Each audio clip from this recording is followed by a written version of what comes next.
Bismillahirrahmanirrahim. Dear students, it is the fifth lecture aspect of the Civil Procedure Code Part 2. Order 29. Suit by or against corporations. Suit जो भी दाखिल होंगे corporation की तरफ से या कॉरपोरेशन के ख़िलाफ़, तो उसका क्या तरीक़ेकार होगा। तो उसके लिए रूल 1 में लिखा गया है कि subscription and verification of pleading in suits by और against a corporation, any pleading may be signed and verified on behalf of the corporation by the secretary or by any director or other principal officer of the corporation who is able to depose to the facts of the case. Pleading जो होगी वो verify की जाएगी corporation के उस officer के through, director के through या प्रिंसिपल ऑफिसर होगा, सेक्रेटरी होगा, उसके थ्रू, जो कि उसके फैक्ट्स और उस केस से रिलेटेड ईच एंड एवरीथिंग के बारे में वो जानता होगा। ये नहीं है कि कॉरपोरेशन का कोई छोटा मोटा एजेंट ही आगे खड़ा हो जाएगा, नहीं। कोई ऐसा अख्तियारी ऑफिसर जो कि सारे के सारे फैक्ट्स और जो भी केस के जो ग्राउंड्स हैं उनसे वो रिलेटेड जो भी मसले मसाइल हैं उनसे जो वाक़फ़ियत रखता होगा, उसका जो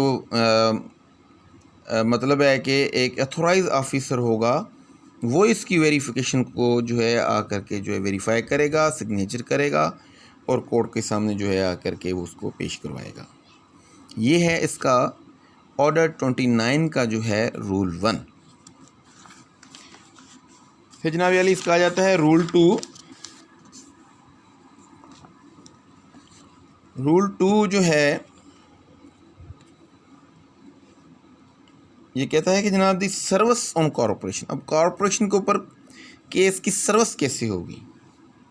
subject to any statutory provisions regulating service of the process where the suit is against a corporation, the summons may be served, number A, on the secretary or on any director or other principal officer of the corporation, or by leaving it or sending it by post addressed to the corporation at the registered office, or if there is no registered office, then at the place where the corporation carries on business.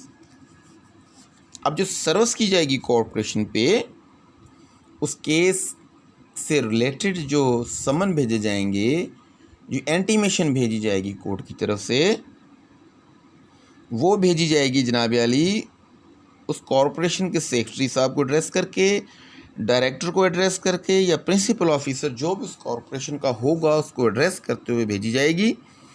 और secondly उसका address जहाँ पर होगा, registered office होगा, वहाँ पर भेजा जाएगा। और अगर उसका रजिस्टर्ड ऑफिस का एड्रेस भी हमारे पास नहीं है, तो दी देन जहाँ पर कॉरपोरेशन अपना बिज़नेस कैरीज आउट कर रही हैं, चला रही हैं, जहाँ से वो अपने बिज़नेस को लीड कर रहे हैं, तो उस एड्रेस पे भेजा जाएगा। इसका जनाब अली फिर आ जाता है रूल 3। रूल 3 कहता है, ऑर्डर 29 का रूल 3 कहता है कि power to require personal attendance of officer of the corporation. अब जो वहाँ का पर्सनल, उसका जो कॉरपोरेशन का जो उसकी पर्सनल अटेंडेंस होगी कॉरपोरेशन के ऑफिसर की, वो कैसी होगी। तो इसमें रूल 3 में लिखा है कि the court may at any stage of the suit की किसी भी स्टेज पे, whatsoever it is on the service stage or framing of the issues stage or the evidence stage or the final stage, whatsoever जो भी stage है of the suit requires the personal appearance of other secretary or if any director or other principal officer of the corporation who may be able to answer material question relating to the suit. Relating to the suits के जो material questions हैं वो जो अहल बंदा होगा, फिर उसका डायरेक्टर है, प्रिंसिपल ऑफिसर है, व्हाट्सएवर जो भी है, जिसकी नीड ऑनरेबल कोर्ट समझेगी, तो ऑनरेबल कोर्ट उसको उसकी पर्सनल अटेंडेंस करवाने के लिए, उन सवालात का जवाब लेने के लिए, फिर स्टेज केस की चाहे जो भी हो, तो जनाब अली कोर्ट को पावर है कि वो उसे कॉल करे और केस से रिलेटेड जो हैं क्वेश्चंस जो हैं वो उससे पूछे।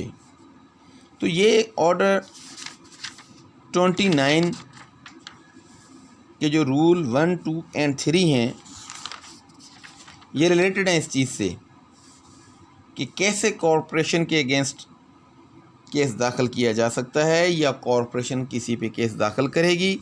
क्योंकि इसके रूल 1 में जो बात की गई है कि जनाब वेरिफिकेशन की जो सिग्नेचर्स की बात की गई है, देखिए वेरिफिकेशन तो अगर कोई किसी भी सूट का रिप्लाई दाखिल कर रहा होता है, उसकी रिटन स्टेटमेंट जिसे कहा जाता है, तो उसमें भी वेरिफिकेशन होती है, तो भी वही कॉरपोरेशन का जो है कोई सेक्रेटरी साहब होंगे वो आके करेंगे, या कोई डायरेक्टर साहब आके करेंगे, या कोई प्रिंसिपल ऑफिसर होंगे वो आकर करेंगे।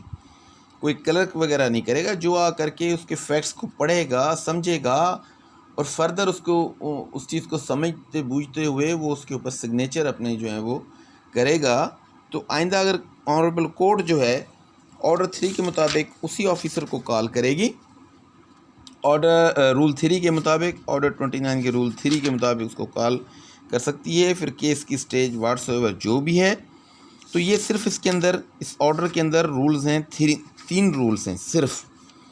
बाकी जो हैं इसमें केस लाज हैं वो आप देख लीजिएगा, थोड़े जो है उनसे ज़्यादा आपका कॉन्सेप्ट क्लियर हो जाएगा। लेकिन जो कॉरपोरेशन किसी पे केस करे या कोई कॉरपोरेशन पे करे, तो उसके लिए जो ये 3 रूल बनाए गए हैं वो ये एक्सप्लेन किए गए हैं।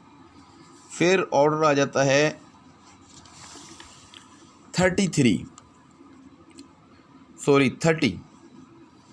ऑर्डर 30 जो है उसके अंदर सूट बाय और against firms and persons caring on business in names other than their own. तो इसके के लिए जो नेक्स्ट लेक्चर में जो है आपको इंशाल्लाह इसके अबाउट क्लियर कर दिया जाएगा, एक लेक्चर दे दिया जाएगा इस पर भी।